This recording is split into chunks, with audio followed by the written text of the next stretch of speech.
Hello everybody, good morning, good evening, good afternoon. Today I'm just going to be talking about graphics in Assetto Corsa with Peer Config and Peer Planner, and just kind of showing you guys how to change some things and maybe get some desired effects that you want. There's a lot of people out there that advertise their Patreon, and a lot of people buy people's Patreons, but they don't really know how to fine-tune their graphics, or perhaps some settings are locked and it's just kind of a hassle. It's not an easy setup all of the time, but it is what it is, right? Someone posts a video, it goes viral, you go buy the Patreon, and then you kind of have to do some work, right? So I want to eliminate that for you guys today and make it so you know what you're doing in here, right?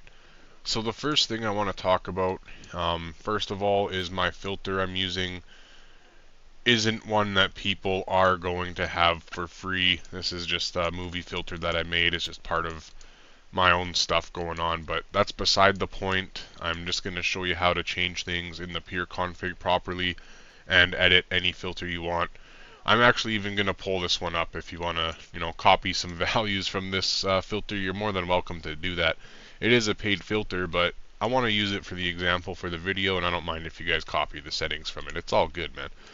So what we're going to look at here is we need to look at a few settings that affect multiple different settings. Not everything in the Peer Config is exactly what it says it is, and it does correlate with other settings. So for example, the first one that's really easy to show you guys that does this is the daylight multiplier, right? This is going to affect more than just the daylight on the ground. If you crank it up, now you can see the sky gets brighter, the clouds get brighter, the ambient light gets brighter. It changes a lot of stuff with the game, just this one slider, right? Now here's another one. If you go to post-processing adjustments here, and you change the brightness up, now what you notice is we are getting an increase on everything that has post-processing, alright? Everything. So we're talking the brake lights get brighter, the bloom around the brake lights is now getting brighter, the glare is brighter, the sky is brighter. The post-processing brightness is for a mix of things, right? So that's why when you look at a config like mine, or you buy a config like mine, and it doesn't properly display on your screen, it might look a little flat. That's why, is because these two settings I turned down, and the reason I turned them down is because, like I was saying, with the post-process brightness affecting everything post-process related, if you leave all of that up, your bounce light is now going to be very sensitive, right? So by using the config and doing what I've done, which is turning down the post-process brightness in Peer Config and turning down the brightness of the post-process filter itself, it allows you to have more room for adjustability to fix that annoying headlight glare that is shining on the cars in front of you super bright. It's a combination of settings. It's not just one setting. A lot of people ask me how I got my lights like that, how I did that, how I fix the super bright headlights in the cars in front of you, whether you have high beams on or not. It should really only happen on high beams, so that'll fix, right? If you follow that and change this brightness, right click your post-process filter, go to color, change this brightness, you will have more adjustability to fix that bounce light and the light coming off of the road. Alright? So now another one we want to look at here is the reflections level versus the saturation and what is going to display. So I like to have my reflections set up so you can see a little bit of color in them. You can tell that you're looking at something in the reflections. Mind you, these are low graphics settings. This is very low graphics right now, and my reflections look like that, alright? So basically what you want to do for your reflections here is, if you're in the daytime, you don't want to go like that. This is not how you get a proper reflection, right? People will advertise this and they'll go, oh man, like this is so realistic and stuff. This car literally looks like it's got chrome paint. And when you increase the reflections like this, you also get reflections on the road at nighttime that are worse. You get reflections from headlights on cars that are worse. This reflection setting should be low enough that you can see the reflections in your car, but it's not distorting color. You should be able to see the sun and the clouds in your window, and it shouldn't be overwhelmingly glary. A lot of these guys selling these graphics settings don't have crispy, nice graphics. They've got things like this with all of this extra bloom, and I'll show you exactly what they do. Is you go into your glare settings and you just start cranking up bloom, and all of a sudden now I have one of these games where I've got these ultra dynamic exposures, crazy stuff. This doesn't look good to me. It looks like it's hazed out. It looks like it's hotboxed. You know what I'm saying?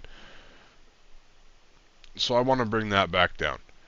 The luminance in here, in your post-process filter, is so important because it will make or break your game. Same with the luminance gamma of the blur. You know, look at that. Those are two different games, and that's one slider to completely change the games, right? So this is all you guys need to do. And I'll tell you now, it's not hard. It takes a little bit of time to come through here and change settings and see what you can do to make or break your game, right? All you have to do is follow those steps and start to mess with things, and you can really get your game how you want it to look. Another really big important thing is your directional ambient light. Look how much that changes the game, right? The sun is like smashing off the ground, and that directional light is really popping, you know. But me personally, I'm still not quite vibing with this. I'm just trying to show you guys how this stuff works. Another one that's good to look at is the light ambient level, because that's going to change a whole bunch of stuff as well. The saturation of the ambient light, you see the clouds and everything, you see how the whole game is getting just a tiny bit more saturated. You can take off that whole thing there. And that's pretty much the majority. That's the majority. Post-processing in the pure config, make or break a game, no problem breaking the game or making the game. Look how much the game changes with just barely doing anything. You know what I'm saying? You can go black and white if you want to now.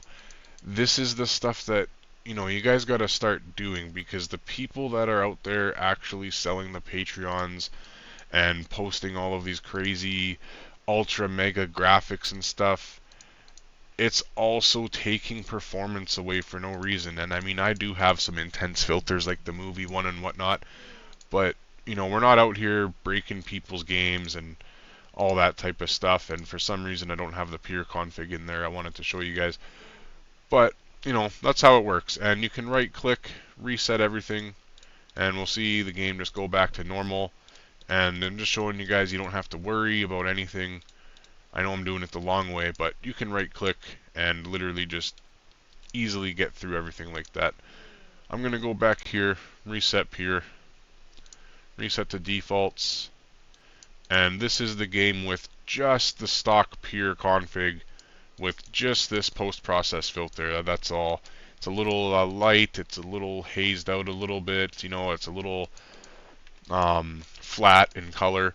But again, if you wanted to change something like that and your colors aren't colorful enough, you can probably turn up the saturation. You can probably go and take out some of this sepia effect.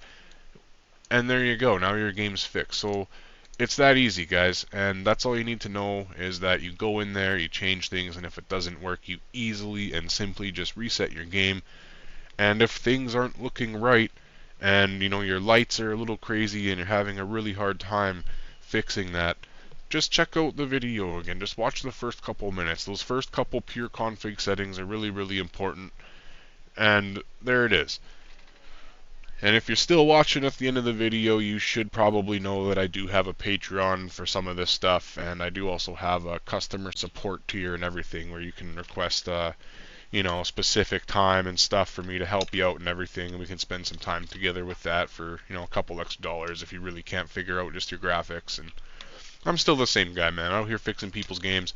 But if you really want me to, spend some time with you and you want some graphics help and all that stuff, and it's really just something for your preference, I have so many people that have broken games that me and people in our community help fix that I can't really justify sitting with somebody for half an hour and just helping them out with just personal stuff. So that's why I like to make these videos. This is my way of still showing you guys how to do things without me actually having to show you guys one-on-one and sit there in the Discord call and just help out for hours on end, right? These videos are here for the people that want to learn, and if you do watch these videos, you will learn, and you won't have a reason to even pay anybody at all for graphics.